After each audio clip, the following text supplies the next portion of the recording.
Most of us, I think, are about as allergic to the idea of a king as Shakespeare's Romans, or at least to the idea of a king with real power. Shakespeare, by contrast, sees a strong king as indispensable. We dislike kings because our great fear is a government that is too strong, that could oppress us. Shakespeare likes kings because his great fear is a government that is too weak, a government that would not be able to protect the innocent, right? From Shakespeare's perspective, tyranny is bad, but anarchy is even worse.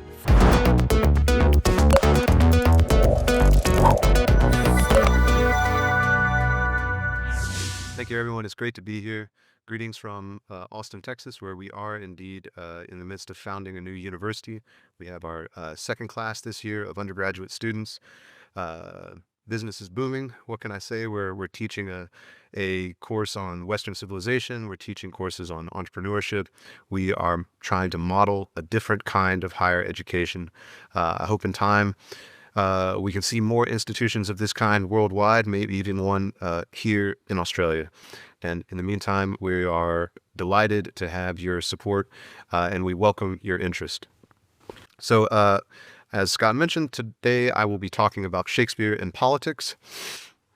There's a lot to say, so I hope that you will get at least a flavor of Shakespeare's lifelong engagement with some deep questions of political philosophy, and that the next time you go see Shakespeare in the theater or watch a film based on one of Shakespeare's plays or read one of Shakespeare's plays, you can have a sense of his concerns and the questions that he was working through. Okay. A lot of what I'm going to say is different from what you might hear about Shakespeare at other institutions or other universities. That is because I think that Shakespeare, like most of his countrymen, was patriotic, was a Christian, was conservative, even by the standards of his own time. So that is the basic perspective that I'm bringing. That is rare nowadays to hear, but I'll make a case as we go on. First, the first step to understanding Shakespeare's perspective on politics is to recognize that Shakespeare had opinions. Now, this step may sound very basic, but it is in fact hotly contested. If you go away from this lecture and you read any of the extensive academic literature that is out there talking about Shakespeare's plays, I guarantee the most immediate pattern you will see is the repeated assertion, taken as axiomatic, that Shakespeare has no fixed or strong opinions about anything important, especially politics and especially religion. You will encounter a beguiling characterization of Shakespeare as some sort of, Yoda or like Buddhist monk kind of floating above these kinds of mundane concerns and allowing each of us to arrive at our own pet conclusions. If you are new to Shakespeare studies, the assumption that Shakespeare was indifferent to political philosophy may seem counterintuitive. Surely this genius, widely acknowledged as a genius, a man who wrote play after play about English and Roman history, tracing the English Wars of the Roses from the beginning to the end, depicting in great detail Rome's transition from republic to empire, had some opinions about how a society ought to be organized. The problem is, the claim that Shakespeare is something, I would say, more than human, and that Shakespeare never takes any sides in any debate about politics or religion, has a venerable lineage. The most famous proponent of this point of view about Shakespeare is the English poet John Keats. In a letter to his brother that has since become a touchstone for Shakespeare criticism, Keats argues that the quality of mind that Shakespeare possessed enormously, and that allowed Shakespeare to become what Keats calls a man of achievement, is what he calls negative capability. That is, when a man is capable of being in uncertainties, mysteries, doubts, without any irritable reaching after fact and reason. Shakespeare, in other words, by this account, paints us the world as it is without trying to tie that depiction to any further philosophical commentary. Keats is not entirely incorrect, but he misunderstands the relationship between literature and philosophy. Philosophers speak in universals. Poets speak in particulars. Philosophers introduce their conclusions explicitly and directly. Poets implicitly and indirectly. But both kinds of thinkers, philosophers and poets, are constantly making claims about the nature of the world as they perceive it. The poet accomplishes through symbols and concrete examples the same kind of articulation of a vision of an underlying truth that a philosopher does in the more abstract language of theories and ideas. The origin, then, of this idea that art is or ought to be detached from reality is not Keats, but Kant. In his Critique of Judgment, Kant argues that art is beautiful because it has no purpose. It has the orderliness that we associate with intention, but without any actual aim. It has what he calls purposiveness without purpose. So this claim about what art is has proved enormously influential. Purposiveness without purpose. And Shakespeare is often cited as the best example. Critics connect Keats' claim about Shakespeare's negative capability to Kant's claim that art is meaningless and conclude that Shakespeare's greatness lies in the fact that his plays have no intrinsic meaning. His plays, by this account, are like ink blots, open to whatever interpretation we ourselves may happen to prefer. Shakespeare is a genius not because he sees into the truth of things, but because he manages to avoid making any kind of clear-cut statement about anything whatsoever. Okay, I'm here to tell you that this way of thinking about Shakespeare, in particular, and art in general, is completely wrong. The fundamental mistake is Kant's, in attempting to separate the perception of order from the perception of purpose. The assumption that we, as human beings, are capable of discerning an underlying structure without engaging in questions of teleology or purpose is, I would say, the fundamental error of modernity, dating back to earlier philosophers such as Francis Bacon and Descartes. But that would be another story. More immediately, if you want to understand what Shakespeare is doing in his plays and poems, a better guide is the essays of his French contemporary, Michel de Montaigne. Montaigne was a deeply learned man who retired from his life as a lawyer and a judge at the ripe old age of 38 to write a series of short reflections on human nature modeled on classical precedents such as Cicero's letter to Atticus, Seneca's letters to Lucilius, and the works of the biographer and essayist Plutarch. In these essays, Montaigne asks himself whether he should believe the counterintuitive claims of classical philosophers such as the Stoics and skeptics. Is it possible to do without emotions? Is it possible to doubt everything? Using examples from his own life as well as history, Montaigne tests the exhortations of philosophers against the limitations of human nature. And what he typically finds is that the philosophers are wrong. As human beings, we are not capable of becoming disembodied creatures of pure reason. Custom and convention are better guides to managing our frail and emotional human condition than classical philosophers such as Seneca or Protestant theologians such as Luther. Shakespeare is engaged in a similar project. He wants to understand human nature. What is our purpose, and what are our limits? What do we tend to be in fact, and what should we strive to be instead? Where Shakespeare differs from Montaigne is that he does not present himself as his own protagonist. He does not spell out his conclusions in his own voice, and he does not confine himself to history.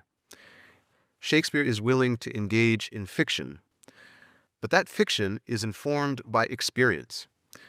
Each play is not only entertainment, but also a thought experiment, testing one view of the world against another. So what do I mean? Let's take the most famous example, Hamlet. What if a young man subscribed to all the most fashionable ideas of Shakespeare's day? What if he studied at Wittenberg and became a Protestant? What if he studied ancient philosophy and became infatuated with Stoicism and skepticism? What if he read the tragedies of Euripides and Seneca and started to doubt that God exists? In the play Hamlet, Shakespeare is exploring his own doubts. What would happen if a young man embraced all of the ideas that he himself, Shakespeare, finds suspicious? Would that young man be politically effective? Would he be romantically appropriate? No. Would he be happy? Not really. Every play is a thought experiment of this kind, where Shakespeare is taking an ideology, a set of ideas, and testing it, breaking it, weighing it against the wheel of reality. So you might ask, why don't people typically read the plays this way? Why would they insist that Shakespeare's plays have no meaning other than what we ourselves assign? Why do they insist that Shakespeare never takes sides? I'll give you two good faith reasons and one bad. One good faith reason is that people sometimes struggle to understand the difference between diagnosing a sin and passing judgment on the sinner.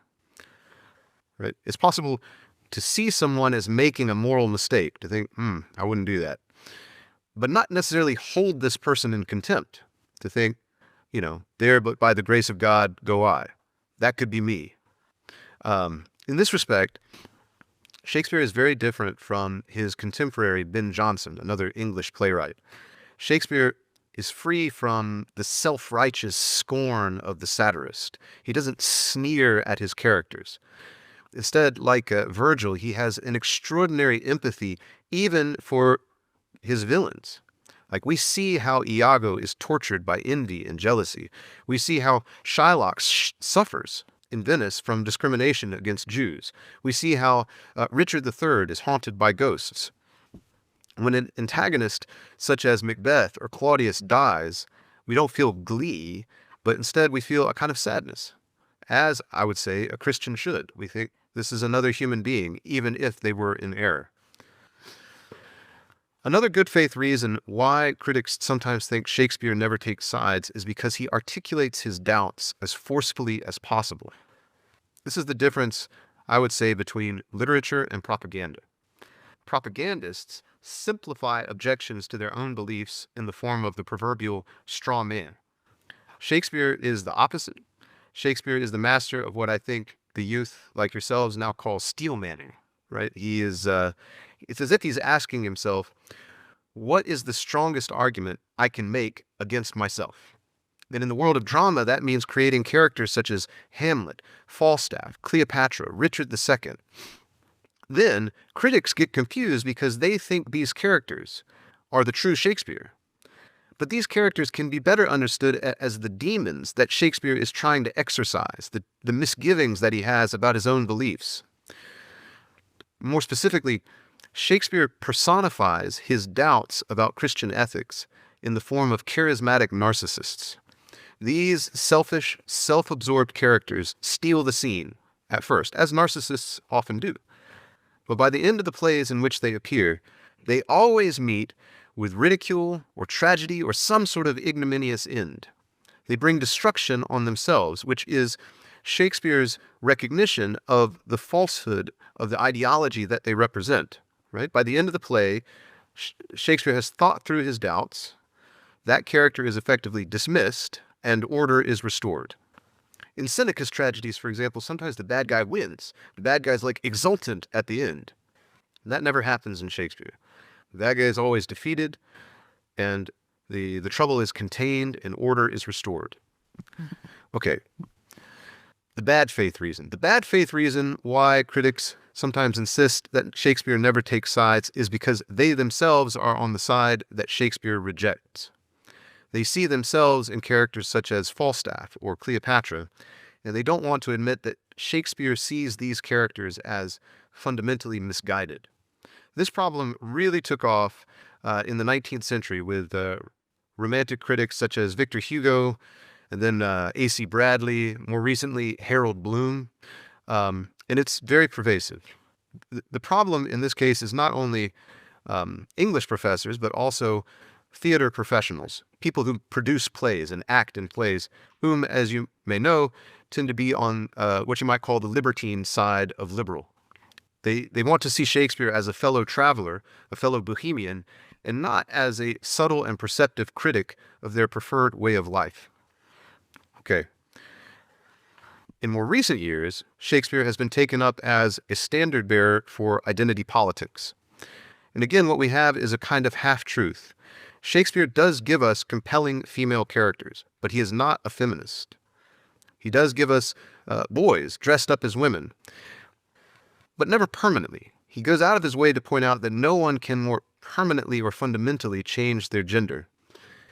In his sonnets, he writes about his feelings for a mysterious young man, but his approach to this homosexual attraction, if that's indeed the best way to describe it, is very different from calling for gay marriage. He keeps encouraging the guy to get married and to have children. Most notoriously, in The Taming of the Shrew, the woman, Kate, the shrew, who at the beginning is depicted as horribly willful and unpleasant, comes out on stage and, to everyone's astonishment, gives an eloquent speech defending the authority of her husband and deferring to his will, very much in keeping with the hierarchy of husband and wife that St. Paul describes in his epistles. Okay, shock. Nowadays, if directors stage this play, they almost always try to reframe this speech as tragic or ironic or not meaning what it seems to say. But there is no warrant for this distortion in the play itself or in Shakespeare's other works. To explain what I mean, in his romantic comedies, Shakespeare gives us very appealing young women who know more about romantic relationships and affairs of the heart than the various single men in whom they take an interest. But that is a very specific situation. Within the larger world of power politics, Shakespeare seems to see a special role for women as advocates for mercy, analogous to the role of the Virgin Mary as intercessor before Christ. For instance, Othello's wife, Desdemona, tries to exercise this capacity on behalf of Cassio, and Shakespeare represents it as Othello's fault, not hers, that her efforts to convince him to spare his former lieutenant are misunderstood. A more successful example is Volumnia, the mother of Coriolanus, a Roman general. She convinces Coriolanus not to sack Rome, and she is rewarded with a parade in her honor. Okay, so women, as Shakespeare says, have this role as intercessors for mercy. But aside from this limited role, Shakespeare is very suspicious of women having any proximity to political power, which is remarkable given that he was writing during the reign of Queen Elizabeth I. Nonetheless, in Shakespeare's plays, anytime a woman has political authority, she abuses it to her own destruction and to the downfall of her husband. The best-known example would be, of course, Lady Macbeth, but there are others. The most developed is Margaret of Anjou in Shakespeare's trilogy of plays about the reign of Henry VI. Other examples include Eleanor, the Duchess of Gloucester, in that trilogy, and Tamara, the Queen of the Goths, in Titus Andronicus. Okay, all to say, Shakespeare sees gender as an intractable given of the human condition. We can't escape gender. We can't escape being embodied. We can't escape feeling emotions. To the extent that Shakespeare could imagine something like present-day transhumanism, Shakespeare, like Montaigne, would find it absurd. In his essays, Montaigne writes, "To make the handful bigger than the hand, the armful bigger than the arm, and to hope to straddle more than the reach of our legs is impossible and unnatural. Nor can man raise himself above himself in humanity, for he can see only with his own eyes and sees only with his own grasp. He will rise if God by exception lends him a hand. He will rise by abandoning and renouncing his own means, and letting himself be raised and uplifted by purely celestial means. It is for our Christian faith, not for his stoical virtue, to aspire to that divine and miraculous metamorphosis." Okay. So where does this position Shakespeare within the present-day political landscape? This kind of insistence on the inadequacy of reason, the value of revelation, and the necessity of divine grace sets Shakespeare, like Montaigne, at odds with the political project of Leo Strauss, as well as the classical political philosophy and the secular Enlightenment philosophy that Strauss and his disciples tend to find congenial. For Shakespeare, as for Montaigne, reason on its own is not to be trusted. Throughout his essays, Montaigne pokes fun at the counterintuitive claims of classical philosophers, especially the Stoics. They want to get out of themselves and escape from the man. This is what he writes. That is madness. Instead of changing into angels, they change into beasts. Instead of raising themselves, they lower themselves. So again and again, Montaigne is going to show the high-minded aspirations of classical philosophers and statesmen such as Cato, Socrates, and Seneca, their efforts to transcend the human condition as being brought low, crashing down by the brute facts of human nature: physical embodiment, emotional inconstancy, and intellectual ignorance. Montaigne writes, "There is no use our mounting on stilts, for on stilts we must still walk with our own legs, and on the loftiest throne in the world we are still sitting on our own behind." Okay. Shakespeare has a similar sort of go at philosophers, if you like, in his play Julius Caesar, which might equally well be called the tragedy of Brutus. I mentioned Hamlet earlier. Brutus is Shakespeare's other in-depth treatment of the ineptitude of the philosopher when it comes to politics. So, when we first meet Brutus, he wants nothing to do with politics. But he's drawn in by flattery. He has no personal grudge against Caesar, but he convinces himself that Caesar must die. And as he does, as over the course of that soliloquy, we see glimpses of envy and resentment. I often tell people, when you see a Shakespearean soliloquy, what you're seeing is a character deceive himself, talk himself into doing something that he kind of knows he shouldn't be doing. Shakespeare's showing us the weakness of reason, its susceptibility to human passion. Likewise, when the tide turns against Brutus in the civil war that follows Caesar's death, he loses his temper, and his friend Cassius rebukes him for a show of anger. "Of your philosophy you make no use, if you give place to accidental evils." Basically, what Cassius is saying is that a successful Stoic, which is what Brutus aspires to be, would be free from such emotions.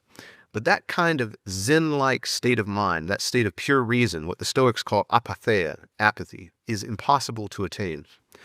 The best that Brutus can do is put on a performance of indifference, like an actor putting on a show, and that performance breaks down under pressure.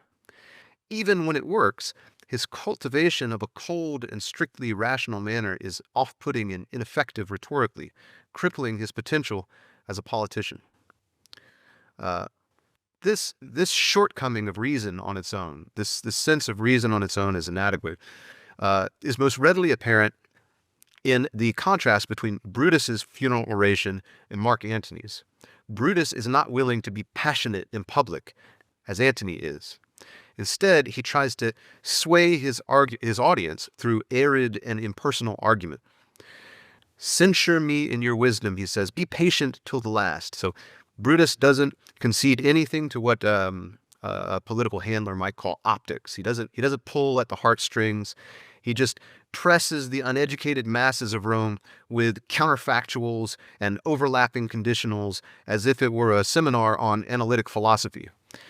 "Had you rather Caesar were living and die all slaves than that Caesar were dead to live all free men?" Sounds like an exam question. So he says, his style is sort of if, then, this is my answer. These brusque and interlocking if-then statements are modeled on the chop logic style of Hellenistic Greek Stoics such as Zeno and Cleanthes and Chrysippus. Brutus says things like, "As he was ambitious, I slew him." In his dialogue on moral ends, Cicero makes fun of this way of talking, which he associates with the Stoics. "Everything good is praiseworthy. Everything praiseworthy is moral. Therefore, everything good is moral." Cicero says, "What a rusty sword.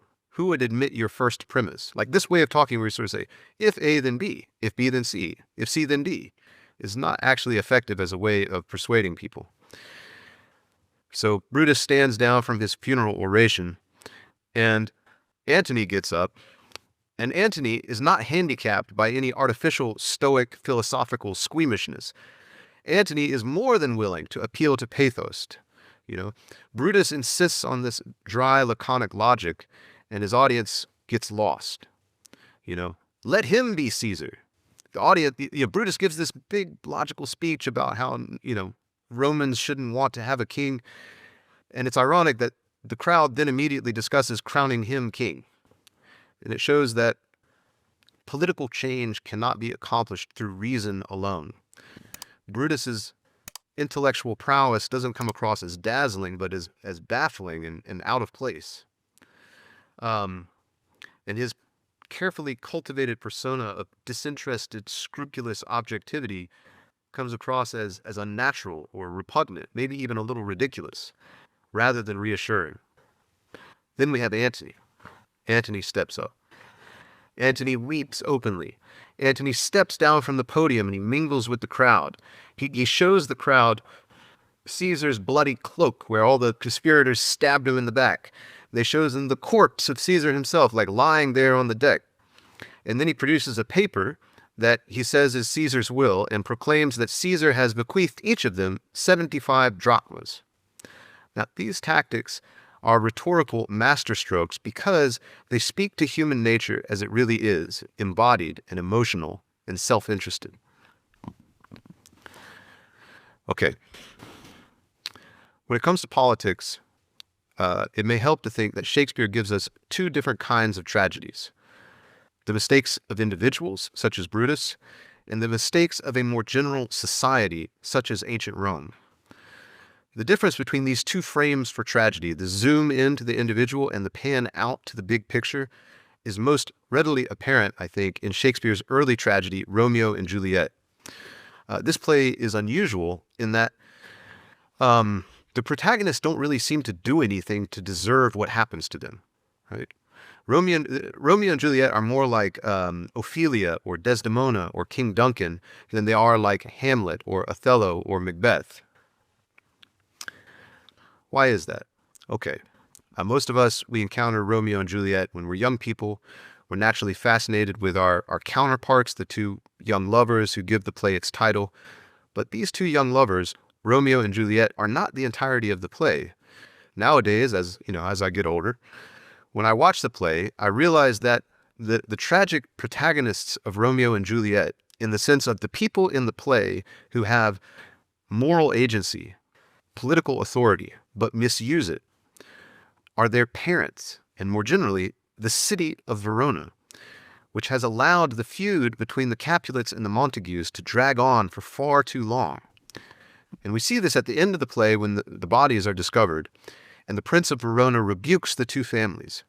Capulet, Montague, see what a scourge is laid upon your hate. And then he rebukes himself for having not forced them to make a peace. I, for winking at your discords too, have lost a brace of kinsmen. All are punished. So, my point is, in Romeo and Juliet, Shakespeare is not simply telling a tale of star-crossed lovers, but also presenting a critique of the honor culture of Italian society. In moral terms, he's saying that the kind of pride that leads to feuds and vendettas comes at a terrible cost. In social terms, he's saying that a society that drifts away from the Christian principle of forgiveness is doomed to self-destruct. Shakespeare's plays about ancient Greece and Rome should be understood in a similar light as representations of what we might call collective tragic error. The tragedy that we see unfold on stage is not to be attributed simply to the misjudgment of any one individual. Characters such as Achilles, Coriolanus, Caesar, Brutus, Mark Antony, they all make disastrous mistakes. But these mistakes don't occur in isolation. They are representative of a problem that is endemic to their society as a whole. And that problem, as Shakespeare sees it, is, in effect, the absence of Christianity. So what do I mean? Okay. Let's actually step away from Rome for a moment. Most of Shakespeare's plays about pagan antiquity are set in ancient Rome. But he does have one play, Troilus and Cressida, that recapitulates the events of Homer's Iliad. Now, the first time I saw this play, I was shocked. I was accustomed to thinking of characters such as Hector and Achilles as sublime demigods. Like, even when they make mistakes, they seem magnificent and dignified. Shakespeare attacks precisely this distinctive quality of Homer's epic. His tone in this play, and in this play above all, really alone, is harsh and satirical and recasts Homer's Bronze Age warriors as petty, self-important, and unscrupulous. For example, the prologue of the play is a masterpiece of bathos, or the rhetorical technique of anticlimax. The ravished Helen, Menelaus' queen, with wanton Paris sleeps, and that's the quarrel. So the word quarrel is kind of low, and it comes as a surprise because it's so dismissive. But it's in keeping with Shakespeare's larger Christian perspective. From a Christian perspective, the recovery of this one adulterous woman and the opportunity to take revenge on her seducer is not worth the death of many thousands of men. Right? For Shakespeare, the Trojan War is not noble and grand, but instead an illustration of the consequences of a misguided pagan value system that puts pride above all other considerations. And the cost of this way of thinking is not only lives lost, but also dignity. Squabbling over status and slights reduces these people who might otherwise be admirable to a kind of low-minded caricature of themselves. Okay, so now let's turn to Rome. What are we supposed to get from Shakespeare's plays about Rome? I'll start with a quote from Jonathan Dollymore. He says that in Shakespeare's plays about ancient Greece and Rome, sensitive people brutalize themselves in order to survive in a brutal world. And the irony, or rather the tragedy, lies in the fact that in so doing, they earn the esteem of their society. Characters such as Troilus internalize rather than transcend the violence of their society. Okay, how does this play out in the case of Rome? Now, we know from history, as Shakespeare did, that the Roman Republic survived and generally prospered for about 4.5 centuries. The rise of ancient Rome from a tiny outpost to a world-bestraddling empire is an amazing feat of political compromise and unified military might. But that long stretch of stability is not really what Shakespeare seems to care about. Instead, he writes 2 plays, Julius Caesar and Antony and Cleopatra, about Rome's transition from republic to empire. And he also writes 2 plays about Rome's early history, Titus Andronicus and Coriolanus. None of these plays is a celebration of the grandeur of Rome. Instead, Shakespeare shows us a society torn apart by arrogance and callous cruelty. As Titus Andronicus says, Rome is a wilderness of tigers. For Shakespeare, as for St. Augustine, Rome was always doomed to self-destruct because the same ambition that drove its rise would eventually turn inward and tear it apart. So, for example, at the beginning of his history of the Catiline conspiracy, the Roman historian Sallust says that ambition first entered the world with the Persians and the Athenians and the Spartans. These empires were the first to make desire for dominance, libido dominandi, a pretext for war, and to consider the greatest empire the greatest glory. St. Augustine takes up this concept of libido dominandi, lust for dominance, and he recasts it as the quintessence of what it means to be Roman. This earthly city was itself ruled by its violent, immoderate desire to rule. So according to St. Augustine, Rome grew with amazing rapidity on account of its desire for glory and its love of domination. But eventually, this vice of ambition led Rome into interminable civil wars. Right? Okay. So Shakespeare is thinking about Rome in a similar way to St. Augustine. For Shakespeare, Rome is an illustration of the precarity of a society that doesn't have the benefit of Christian revelation. Without Christianity, there is no reason for the ambitious man to restrain himself in what amounts to an endless war of all against all. And here, the solution is not simply religion as opposed to the absence of religion. As Shakespeare knew from history, Rome was in its own way a very pious culture. The problem was not simply atheism or materialism, but that their conception of the divine was erroneous. Now, what do I mean by that? So I spoke earlier about Coriolanus. When Coriolanus' mother, Volumnia, comes and when Coriolanus' mother, Volumnia, comes and pleads with him she comes out and basically begs him, don't sack the city of Rome. Take your troops and turn them aside. And Coriolanus doesn't know what to do. And he pauses for a moment and he imagines that the gods are looking down on him and laughing. Behold, the heavens do ope. The gods look down in this unnatural scene they laugh at. These lines are very revealing because they are an interpolation within a speech that otherwise almost entirely recapitulates a speech in Plutarch's biography of Coriolanus. In other words, basically, Shakespeare goes out of his way to give us some sense of what Coriolanus thinks the gods are like, and the picture that he paints is not very pretty. Shakespeare gives us another such depiction of the gods as malignant or sadistic in another play set in the pagan world, King Lear, this time set in pagan England as opposed to pagan Rome. The Duke of Gloucester laments, "As flies to wanton boys are we to the gods. They kill us for their sport." These mistakes about theology are important because Shakespeare sees theology as the root cause of cultural difference. That may be a little startling to those of you who are used to Marx's account of history. Or, for example, you may be familiar with the book by Jared Diamond, Guns, Germs, and Steel, where he argues that the prosperity of the West is due to the happy accident of material conditions such as geography and immunity to disease. Shakespeare's perspective is more like Samuel Huntington's in his Clash of Civilizations, where he argues that religion is the key to understanding the distinctive character of different civilizations.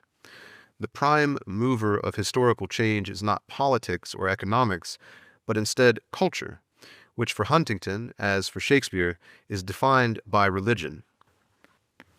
Okay, so to explain this way of thinking, it may help to give a personal example. After I got my PhD, I spent a year teaching at the United States Military Academy at West Point, and I taught a course on 20th century Egyptian literature and culture. This course was very interesting to teach because at the same time was happening the Arab Spring. Now, some of y'all are a little younger here. To explain, the Arab Spring was a series of protests that broke out across North Africa with,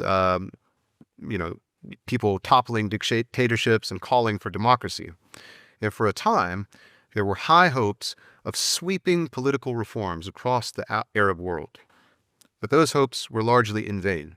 One of the countries, Tunisia, has managed to remain a democracy, but all of the others have either returned to dictatorship or declined into some sort of ongoing civil war. And what I realized as I immersed myself in Egyptian literature and film and interpretations of Islam associated with, for example, the Muslim Brotherhood, that this outcome is a predictable consequence of certain kinds of traditional Muslim theology, right? For some schools of thought within the Muslim world, God is sort of inscrutable, all-determining, intolerant of dissent, and prone to violence, right? Now, if this personality is your mental model of the divine, if this is your ideal self, then dictatorship is a natural fit, both within the family and within society at large. By way of analogy, we see a similar pattern in the West when we have societies that are run by serious Calvinists, right? So if you think about Calvin's Geneva, Cromwell's England, Puritan New England in America, these societies were frightening and oppressive because they were living out a mental model of the divine, of the ideal self, that is itself frightening and oppressive, right? What mainstream Christianity offers, by contrast, is a calmer and a more humane recognition of the divine as compassionate, as comprehensible, and crucially, as delegating power, right? This is something very distinctive to Christianity, this idea that God stoops to conquer, that he pours himself out, that he humbles himself. Liberalism, as it is understood by post-liberal political philosophers such as Patrick Deneen, in a book that made a big stir a few years ago, and that continues to haunt present-day debate about the viability of liberalism, a book called Why Liberalism Failed, Deneen argues that the healthy functioning of countries such as the United States or Australia that we tend to think of as secular liberal democracies depends on a secret ingredient. It depends on an invisible foundation that is rapidly breaking down and that secular liberal philosophers tend to disavow, and that is widespread belief in Christianity, or at least a widespread affinity for ethical standards that arise out of a tradition of Christian belief. According to Deneen, if we strip away the moderating influence of Christianity, which, as you may have noticed, many people seem in a very great hurry to do, liberalism reveals itself in its true nature as ruthless, uncompromising, and relentless individualism. This is Hobbes's war of all against all. Okay. Shakespeare's pre-Christian Rome is a lot like Deneen's post-Christian West. Right? Shakespeare uses Rome's transition from republic to empire as a case study to evaluate the personal and political implications of a proto-liberal ethos that prizes autonomy above relatedness and that was emerging in his own time as an alternative to Christianity. Okay, this proto-liberal ethos, this early modern point of view, takes its bearings not from Christianity, not from Aristotle, not from Cicero, but instead from Hellenistic schools of thought such as skepticism, Stoicism, and Epicureanism that Shakespeare finds morally suspect. This way of thinking, what Shakespeare is responding to, reaches its apotheosis, one might say, in the philosophy of Kant. For Kant, autonomy becomes a kind of summum bonum. But its origins lie in classical authors such as Seneca. That is to say, in his Roman plays, Shakespeare weighs the claims of a neo-Roman, neo-Stoic paradigm that was emerging in the Renaissance as an alternative to Christianity, a paradigm that underpins much of what we think of now as liberalism, against his own sense of human nature, as well as the evidence of Roman history, and comes to a conclusion. A society that adopts this individualistic ethos, whether it be as large as a nation or as small as a marriage, will inevitably oscillate between autocracy and civil war. The self-sufficiency that such a radical pursuit of personal autonomy idealizes and seeks in vain to secure precludes the power sharing necessary for stable and peaceful coexistence. Okay. Now we can come to what Shakespeare sees as a more basic problem with Rome. The other problem Shakespeare sees with ancient Rome is that it is a republic. Now, this diagnosis may be a bit difficult for us to accept. I know that monarchy is making something of a comeback in certain neo-reactionary circles. But most of us, I think, are about as allergic to the idea of a king as Shakespeare's Romans, or at least to the idea of a king with real power. Shakespeare, by contrast, sees a strong king as indispensable. It may help you be more sympathetic to his point of view if you understand that we dislike kings because our great fear is a government that is too strong, that could oppress us. Shakespeare likes kings because his great fear is a government that is too weak, a government that would not be able to protect the innocent, right? From Shakespeare's perspective, tyranny is bad, but anarchy is even worse. And I think this mindset might help you understand why in a lot of less developed countries there's this affinity for the strong man. The strong man is seen as preferable to chaos and infighting. And we really see this with particular clarity in Julius Caesar, which plays out like a sort of magician's trick. Right up until the conspirators kill Julius Caesar, removing him from power seems like a necessity. Killing him seems like an obvious win. But once Caesar is dead, all heck breaks loose. The mob runs amok, and then we rapidly realize, like Brutus himself, that the Roman people are incapable of any kind of meaningful self-governance. Then in Antony and Cleopatra, we see that even a triumvirate is unsustainable. For Shakespeare, the only way to put an end to civil war is to have one man, one king, stand forth as a living symbol of a unified people. But this king is only the tip of the pyramid. For Shakespeare, a healthy society also needs an aristocracy, and ideally this aristocracy and the king act as a check and a balance on each other. This aristocracy is not open to all. It's hereditary, and it consists of people who are essentially superior to the population at large. They're more intelligent, they're more charismatic, and they're more important. And this, I mean, it kind of pains me to say it, but Shakespeare is not an egalitarian. He takes a very dim view of what the British call bounders, that is, people who try to move up in social class from one to another. He also takes a very dim view of popular rebellion.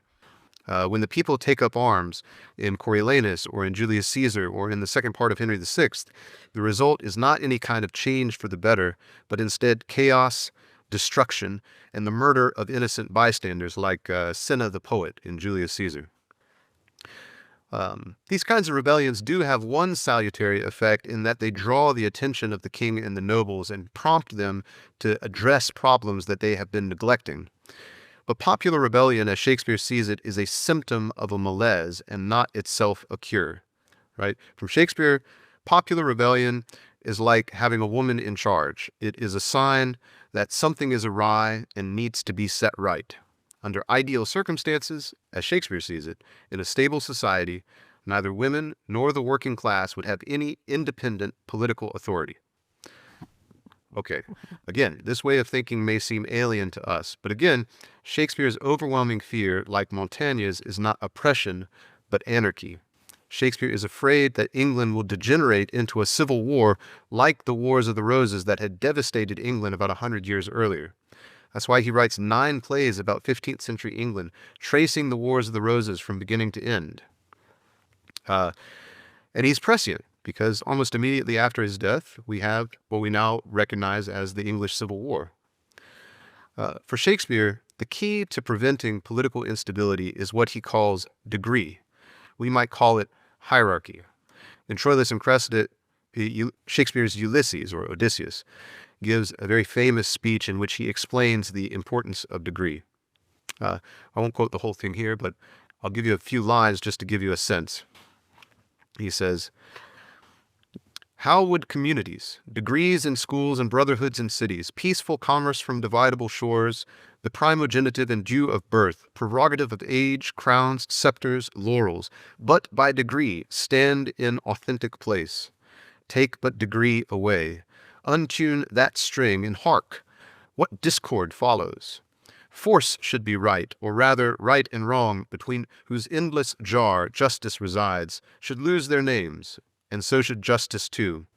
Then everything includes itself in power, power into will, will into appetite, an appetite, an universal wolf, so doubly seconded with will and power, must make perforce an universal prey, and at last eat up himself."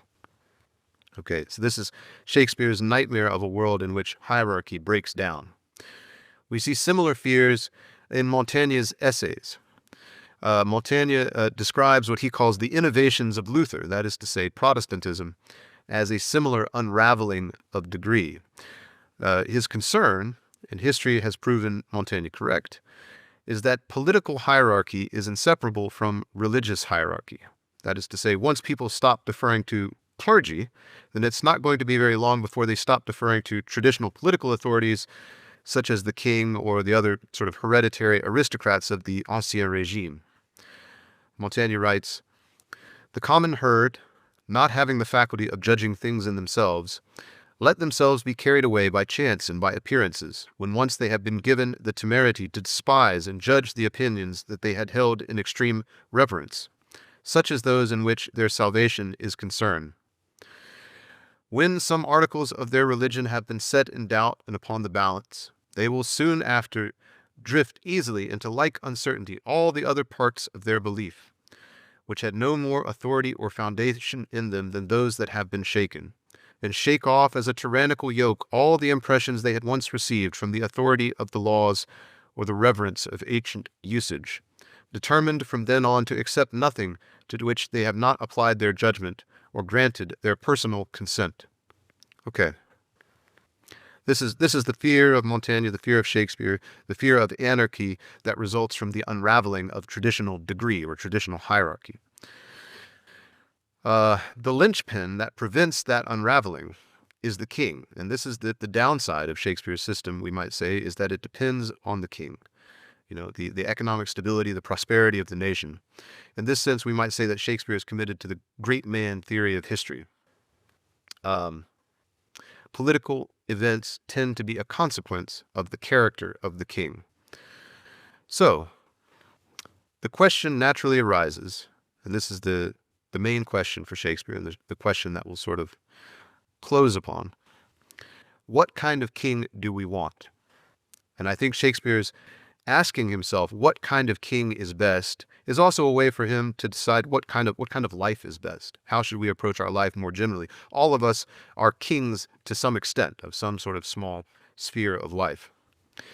And in his efforts to answer this question, Shakespeare is torn between two competing paradigms, Christianity and Machiavelli, right? He gives us one king, Henry VI, who is an ardent Christian, but hopelessly naive. Henry VI is unwilling to use force to keep the peace, and the country degenerates into civil war. Shakespeare then gives us the opposite. He gives us another king, Richard III, who is a master Machiavel, but who, like Macbeth, over time becomes so feared and hated that he is overthrown. So Shakespeare is asking himself in these plays where he depicts different kinds of kings, is it possible to reconcile the ethical standards of Christianity with the insights of Machiavelli? Can you have a good Machiavel, right? And I think Shakespeare gives us an example of such a figure in Henry V. Henry is capable of deceit when necessary. He's capable of the ruthless use of force, but he harnesses these capabilities to what Shakespeare sees as the common good. He unifies England by taking troops overseas to reconquer English territories that had been taken back by France. Okay, now here again we come to a kind of incongruity. I think for us today it's difficult to see wars of conquest overseas, even if successful, as a positive good. But that is because we tend to see peace as the norm and war as the exception, whereas Shakespeare, like most of his countrymen, sees war as a given. War is inevitable. War is the pattern and the rhythm of human life. Peace is the exception. Peace is temporary. Peace is like a breathing respite in between the norm of war. If you have this perspective that war is always going to be happening, then it's natural to conclude better a war abroad over in some other country than a war here at home. Okay, is Henry V an ideal king? So one of the problems that Shakespeare has to deal with is this question of honor. He's very suspicious of the idea that martial honor is in and of itself a good. But he recognizes that it may be necessary as a way to help people fight. And he recognizes that some sort of fighting is necessary in order to defend the innocent. So, for example, for the last several decades, stage productions of Henry V have used the play as an opportunity to criticize the global war on terror, casting Henry in an unflattering light. But to do so, I think, is to do some violence to Shakespeare's own perspective. If we want to understand Shakespeare's perspective on Henry V, then we have to look at the manifest failure of his son, Henry VI. Otherwise, we risk blaming Henry V personally for what Shakespeare attributes to the fallen nature of the world. Right? We need to read Henry's decision-making in light of his context, rather than in light of some sort of ideal never-never land. Right? For Christians, the world is fallen. The world is post-lapsarian. Any political order will inevitably require moral compromise. So the measure to keep in mind is not down from Kant's perpetual peace, but instead up from anarchy.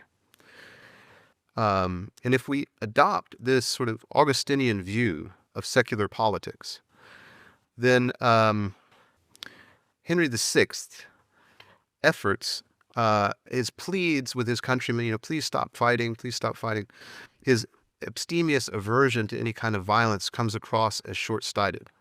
His simplistic Christian piety renders him inadequate to the unpleasant and morally compromised task of maintaining a viable peace. So, for example, as Lord Clifford is dying, he lays the blame for England's civil war squarely on this childlike, mild-mannered king, Henry VI. He says, "Henry, hadst thou swayed as kings should do, or as thy father and his father did, giving no ground unto the house of York, then never had they sprung like summer flies. I and 10,000 in this luckless realm had left no mourning widows for our death." Right? So for Shakespeare, the only thing worse than a strong king is a weak king, because it allows the outbreak of violence. It creates a power vacuum. And it is in keeping with this principle that for Shakespeare, war is at times a necessary evil. Violence is sometimes the least worst solution. And by this light, martial heroism is not incompatible with Christian piety. So, for example, in his City of God, St. Augustine argues, the wise man will wage just wars. He will lament the necessity, but he will still fulfill his responsibility. This perspective casts Henry V in a different light. The king is not the ruthless Machiavellian that some critics make him out to be. Henry V has no choice but to reject his former companion Falstaff and to execute traitors, even though they used to be his friends. Because he is the king, he has a duty. These actions cause him grief, but he cannot in justice pass them on or avoid them. Shakespeare even goes out of his way to introduce these moments of painful choice because he wants to illustrate what it means to be a king in a fallen world. As Henry's father says, "Uneasy lies the head that wears a crown." Like his father before him, Henry V, even though I think Shakespeare intends for him to be the most competent king possible, he ends up isolated and sad. And it's not because he's evil, but I think it's because Shakespeare sees politics as inherently tragic. I think many of you may be familiar with Thomas Sowell and his conflict of visions, right? Shakespeare's vision of politics is the constrained vision, the tragic vision, where there are trade-offs, there are tough choices that we have to make, and there's no hidden magic solution. There is only moral compromise. And so the art is to make that compromise as best we can, harnessing the techniques and the tactics and the insights of Machiavelli to the ends and the ethical standards proposed by Christianity. Okay, thank you.